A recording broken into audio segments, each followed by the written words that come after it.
Happy Monday, everybody. My name is Brandon Rose, and welcome to episode 354 of the Xbox in 10 podcast. Your weekly source of Xbox gaming news covered in around 10 minutes. Every Monday, this podcast covers new game releases, the previous week's gaming news, and we all learn an Xbox-related fun fact together. This show is on YouTube and podcast services around the world, so please subscribe on your favorite and leave a review. To start, let's talk game releases. The big games out last week, and a little bit before that, were Resident Evil Requiem and Marathon. The games coming out this week include Crabwave, One Cat Line, Hidden Cats in Spooky Village, Tamari Trials Dojo's Test, Bubblegum Galaxy, Fatal Frame 2 Crimson Butterfly Remake, John Carpenter's Toxic Commando, Greedfall the Dying World, Robot Detour, Shalnor Silverwind Saga 2, Stellar Wanderer DX, Adventurous Slime, Deckline, Monster Hunter Stories 3 Twisted Reflection, Don't Mess with Bober, Nordic Ashes The Complete Saga, Stillbone, Wild West Legacy, Technotopia, WWE 2K26, and Zumba Galactic Marble Blast. We got some new games you can now play on Xbox Game Pass and or are coming soon. You can now play Final Fantasy 3 on Cloud Series X and S and PC, Kingdom Come Deliverance 2, Cloud Series X and S and PC, 2-A-T, Cloud Series X and S and PC, EA Sports F1 25, Cloud Series X and S and PC, Planet of Lana 2, Children of the Leaf, Cloud Series X and S, handheld and PC. On March 10th, you can play Construction Simulator on Cloud Console and PC, and Cyberpunk 2077 on Cloud and Console. March 12th, Hollow Knight Silksong, Cloud, Console, Handheld, and PC, joining Game Pass Premium. Then on March 17th, DreamWorks Gabby's Dollhouse Ready to Party on Cloud, Series X and S, and PC. Now on to last week's biggest news stories, and we have 5 to cover this week. Number 1, and as is the Lord of the Rings meme, and so it begins. Xbox confirms its next console will run PC games and is codenamed Project Helix. Andy Robinson at Video Games Chronicle writes, Microsoft has confirmed that its next-generation games console is codenamed Project Helix and that it will run both Xbox and PC games.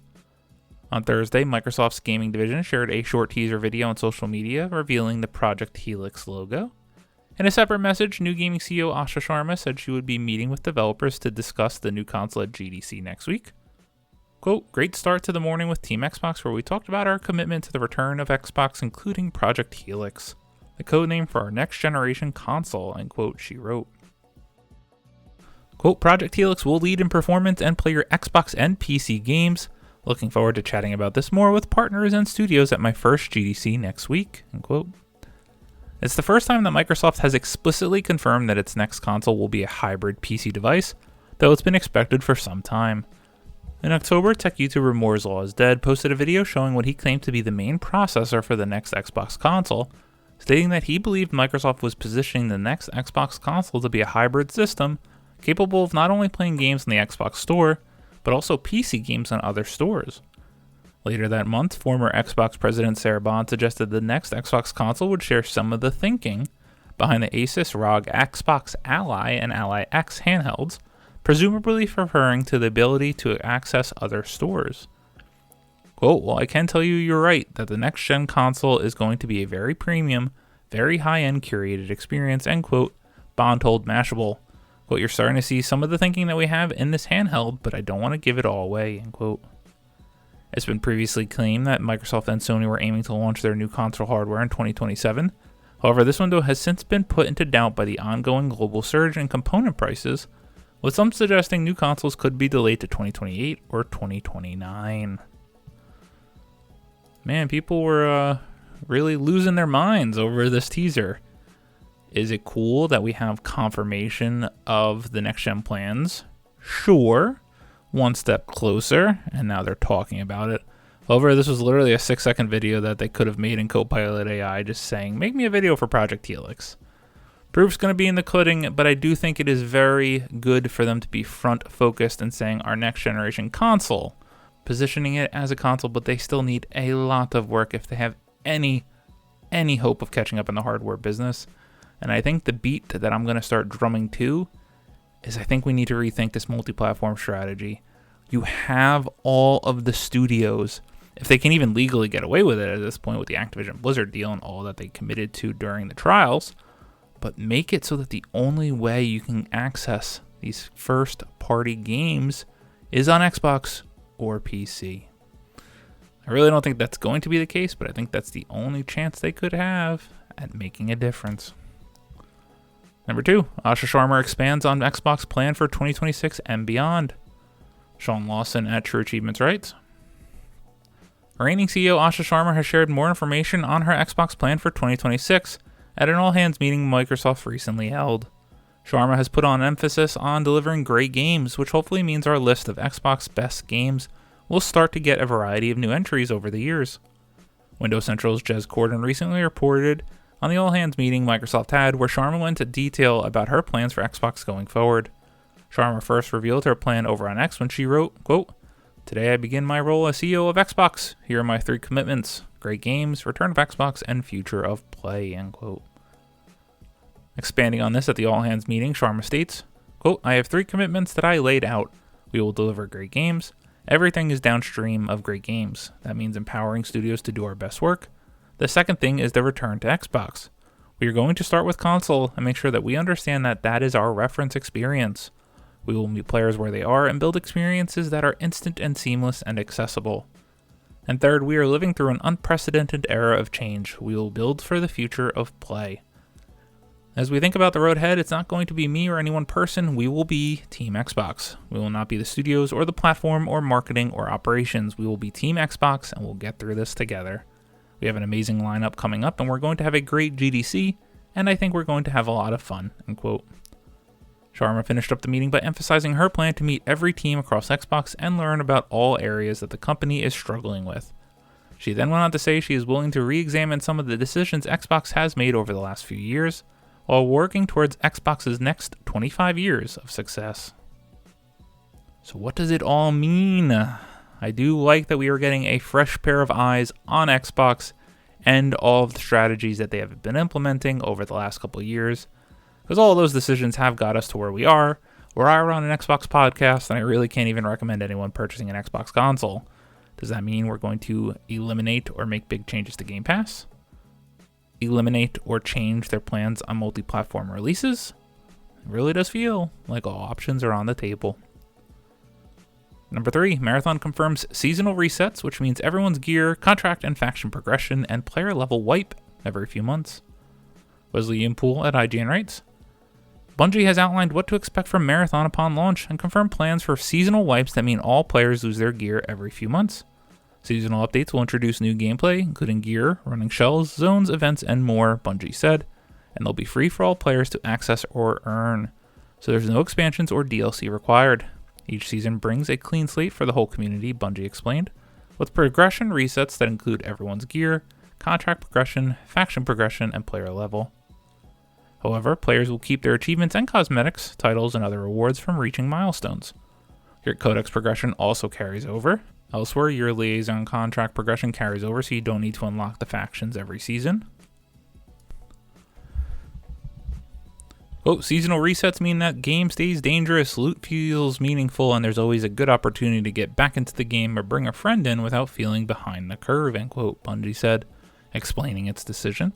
Quote, it's a way to say goodbye to the old, welcome to the new, and kick off a journey from zero to hero with new ways to play, content to master, and things to discover, end quote. The Extraction shooter launches on March 5th alongside Season 1 called First Step.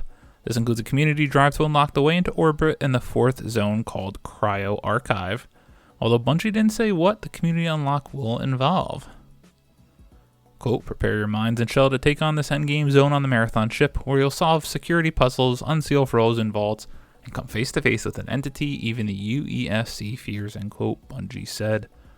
Then, during the second half of March, Ranked Mode will unlock. We don't have much information on how it will work, but Ranked Mode will offer exclusive rewards. Bungie also outlined the Marathon launch content, complete faction and contract progression, all 6 factions including Sekaguchi Genetics, all 6 launch runner shells including Thief, 3 zones including Outpost. Outpost will unlock the day after launch, giving the community time to gear up and unlock the zone at runner level 12. 28 weapons plus mods, implants, cores, and more to craft your perfect builds. and earnable cosmetics achievements and storytelling through the Codex.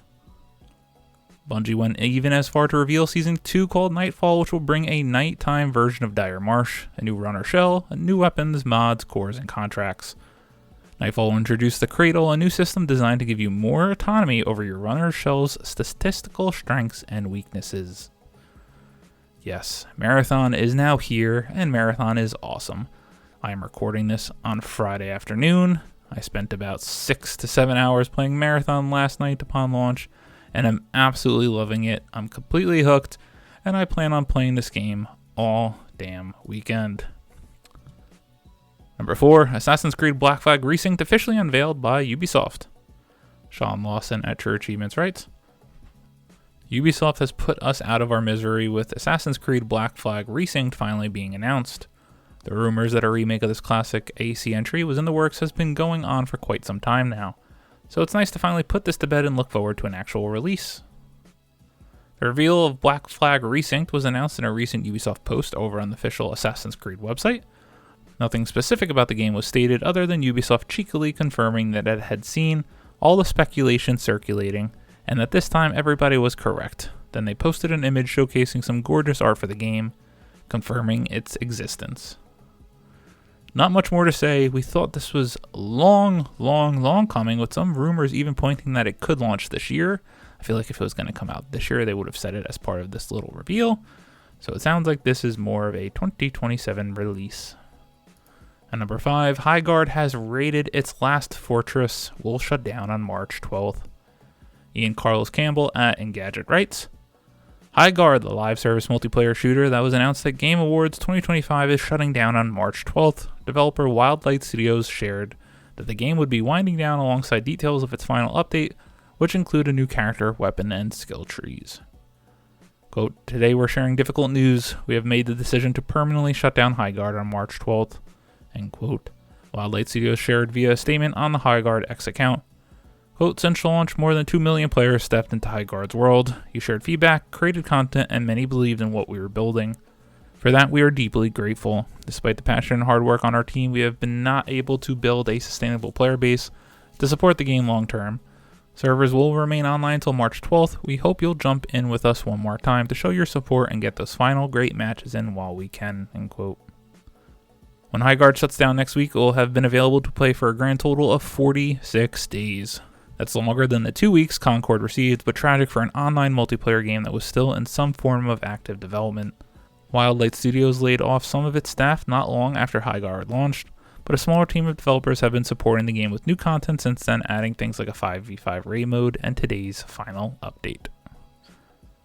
Sad to see, and this game just got so much hate all because people didn't like that it was the final reveal at the Game Awards, which seemed like that was a Keighley decision versus, say, Wildlight even paying for that decision.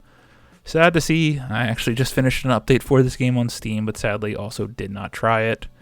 It is just very hard out there to have a successful live service multiplayer game. As always, we end our show with a fun fact about Xbox, and this one is about Marathon, and credit to good old Wikipedia. So, Marathon the series is a science fiction first-person shooter video game series from Bungie, originally released for the classic Mac OS. The name of the series is derived from the giant interstellar colony ship that provides the main setting for the first game. The ship is constructed out of the Martian moon Deimos.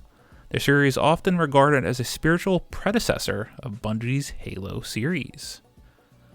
Yes, very interesting, and I love the setup to the lore that the new Marathon game sets up that builds upon these classic entries. I love these games to be properly released and give them a chance, but who knows when that might be. Thank you all for listening to the Xbox in 10 podcast, your weekly source of Xbox gaming news covered in around 10 minutes. If you like the show, please subscribe on your favorite podcast service, share with your friends, and leave a review if you'd like the show.